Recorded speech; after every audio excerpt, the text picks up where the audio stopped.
Bayangkan ekonomi Indonesia sebagai sebuah mesin raksasa. Selama puluhan tahun, mesin itu berputar hampir sepenuhnya di satu poros, Pulau Jawa. Produksi, konsumsi, logistik, hingga keputusan investasi semuanya terpusat di sana. Namun memasuki 2026, kita sedang menyaksikan pergeseran yang pelan tapi fundamental. Sebuah mesin baru mulai menyala, dan kali ini bukan di Jawa, bukan pula sekadar di Sumatera atau Kalimantan. Mesin itu bernama Sulawesi. Selama ini perhatian publik tersedot pada ibu kota Nusantara di Kalimantan. Tapi di balik itu, ada perubahan struktural yang jauh lebih menentukan masa depan ekonomi Indonesia. Sulawesi sedang dibentuk sebagai pusat logistik, industri, dan perdagangan Indonesia Timur. Ini bukan wacana, bukan janji politik, ini sedang terjadi di lapangan. Hari ini di Inside Daily, kita tidak akan berhenti di permukaan. Kita akan membedahnya secara menyeluruh, dari geopolitik kawasan, revolusi logistik, hilirisasi industri strategis, hingga perubahan peta tenaga kerja nasional. Dengan data dan tren 2025 sampai 2026, inilah Sulawesi Deep Dive dan alasan kenapa pulau ini sangat krusial menuju Indonesia Emas ke 2045. Pertanyaan kuncinya sederhana, kenapa Sulawesi? Jawabannya ada di peta. Jika kita tarik garis imajiner dari Australia ke Tiongkok, lalu dari Samudra Pasifik ke Samudra Hindia, titik temu jalur strategis itu berada di alur laut Kepulauan Indonesia (LKI 2), dan penjaga utama jalur ini adalah Sulawesi. Dalam konteks geopolitik Asia Pasifik yang makin tegang, perang dagang, konflik Laut China Selatan, hingga fragmentasi rantai pasok global, posisi ini sangat mahal nilainya. Investor global tidak lagi sekadar mencari upah murah, mereka mencari stabilitas, akses energi, bahan baku, dan jalur logistik aman. Sulawesi menawarkan kombinasi itu sekaligus. Data ekonomi kuartal akhir 2025 menunjukkan sinyal kuat saat ekonomi global melambat akibat suku bunga tinggi dan ketidakpastian Eropa AS. Kawasan timur Indonesia justru tumbuh di atas rata-rata nasional. Yang menarik, pendorongnya bukan konsumsi, melainkan investasi langsung dan belanja modal.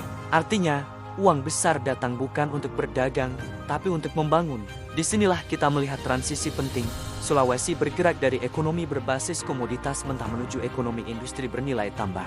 Ini bukan lagi pulau kakao dan cengkeh semata, melainkan mulai menjelma sebagai pulau baterai, logistik, dan manufaktur berat.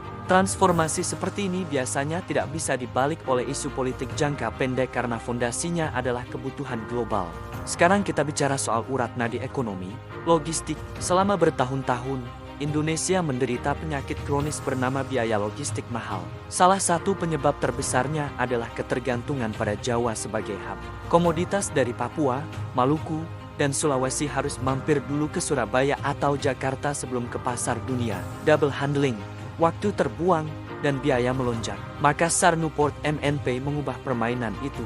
Dengan kapasitas pelabuhan laut dalam dan kemampuan sandar kapal kelas Post Panamas, Makassar kini berfungsi sebagai international hub langsung, bukan pelabuhan feeder.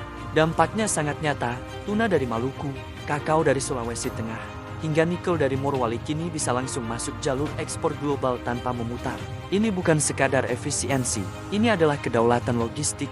Diperkuat dengan beroperasinya kereta api Trans Sulawesi Makassar Parepare, kita melihat pola baru distribusi komoditas berat yang lebih murah dan stabil. Visi jangka panjangnya menghubungkan Makassar hingga Manado sepanjang hampir 2000 km akan mengubah struktur transportasi Sulawesi secara permanen dan mengurangi ketergantungan pada truk odol yang mahal dan merusak jalan.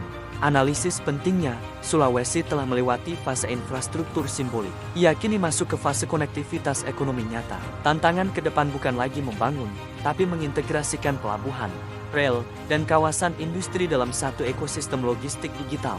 Masuk ke jantung perdebatan nasional, hilirisasi. Sulawesi duduk di atas cadangan nikel terbesar dunia. Kawasan industri seperti Morowali dan Konawe bukan lagi sekadar pabrik, tapi kota industri dengan puluhan ribu pekerja. Namun di 2025 sampai 2026, arah hilirisasi berubah signifikan.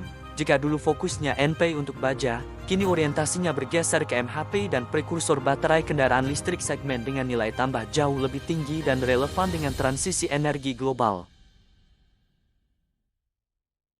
Pasar global kini menuntut green nickel. Tanpa standar ESG, produk Sulawesi akan ditolak pasar premium. Karena itu, kita melihat tren baru di 2026. Investasi smelter berbasis LNG, efisiensi energi, dan teknologi metalurgi yang lebih bersih. Sulawesi tidak lagi menjadi tempat buangan teknologi lama, tapi laboratorium industri masa depan.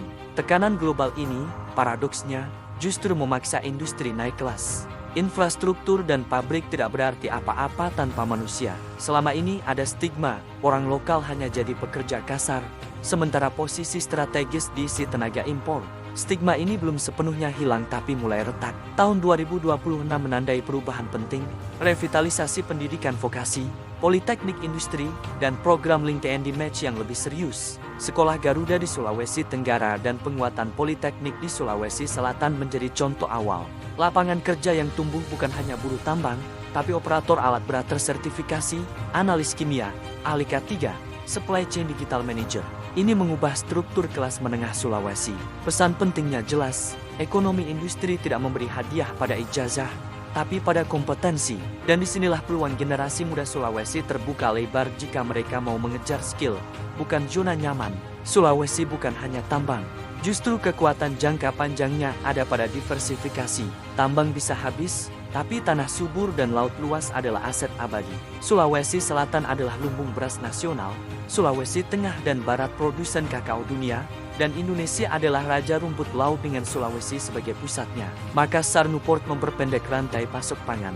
Tuna dari Bitung atau Gorontalo bisa masuk pasar Jepang dalam hitungan jam, bukan hari. Margin petani dan nelayan naik, bukan hanya volume ekspor. Yang lebih penting, tren hilirisasi pangan kakao olahan. Rumput laut untuk kosmetik dan farmasi menciptakan lapangan kerja padat karya yang menahan urbanisasi berlebihan ke kota industri. Sulawesi 2026 bukan proyek sempurna. Masih ada konflik lahan, debu industri, dan ketimpangan sosial yang harus dibenahi. Tapi satu hal jelas, arah kompasnya sudah benar. Kita melihat integrasi yang jarang terjadi dalam sejarah Indonesia, SDA diolah di dalam negeri, logistik yang memangkas biaya ekonomi tinggi, sumber daya manusia lokal yang mulai mengisi peran strategis. Inilah fondasi negara maju. Sulawesi hari ini bukan lagi daerah, ia adalah pusat gravitasi baru ekonomi Indonesia. Bagi investor, ini momentum masuk. Bagi profesional, ini saatnya pulang kampung.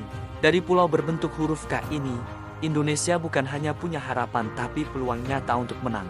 Terima kasih telah menyimak Inside Daily. Maju terus Sulawesi, jayalah Indonesia.